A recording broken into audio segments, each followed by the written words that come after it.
Perjalanan spiritual Abu Hamid Al-Ghazali menempuh jalan sufi cukup berliku.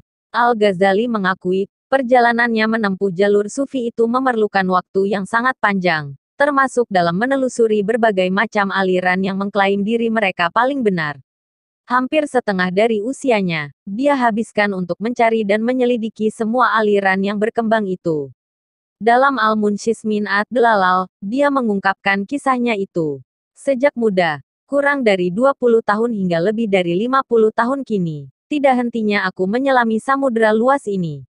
Aku selidiki setiap kepercayaan, aku dalam setiap mazhab, dan aku kaji setiap ajaran untuk membuktikan mana yang benar, batiniyah, zahiriyah, kalam, filsafat, dan tasawuf. Tidak ketinggalan pula kaum zindik dan muatil. Dari semua aliran, kepercayaan, dan mazhab itu, sampailah dia pada kesimpulan bahwa jalan tasawuf adalah jalan yang paling benar dalam menggapai kebahagiaan hakiki.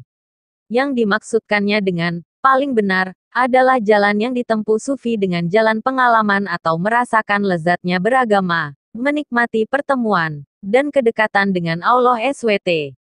Tidak seperti ahli kalam yang berkutat seputar kata dan logika dalam membuktikan adanya Allah. Padahal, kehadirannya bisa kita rasakan dan kita lihat. Bukan dengan perangkat indera ataupun logika nalar, tapi dengan perangkat batin yang dinamakan zauq, setelah diasah terlebih dahulu melalui pengolahan batin, ujarnya. Dalam ensiklopedia tasawuf Imam Al-Ghazali, disebutkan, zauq adalah rasa yang bersifat fisik, tetapi dalam istilah tasawuf, zauq mengandung pengertian pengalaman kebenaran secara langsung.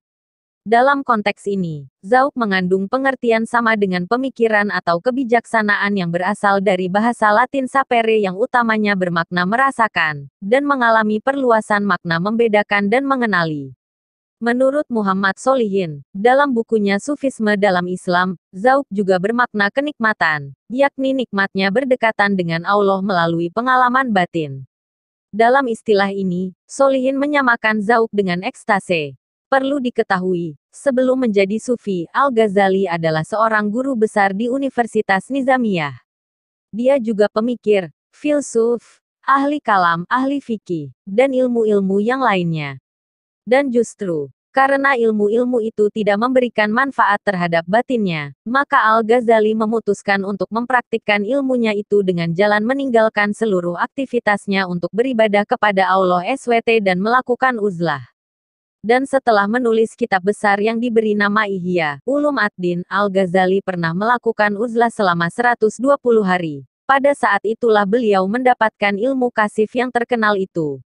Menurut pengakuannya, dalam pengalaman tasawuf itu, Al-Ghazali memperoleh secara langsung kasif ilmu-ilmu yang tidak terhingga, meskipun dia tidak menunjukkan secara tegas ilmu yang diperoleh itu. Adapun kejadian uzlahnya, menyendiri, itu, secara detail diungkap sendiri oleh Al-Ghazali dalam Al-Munshiz.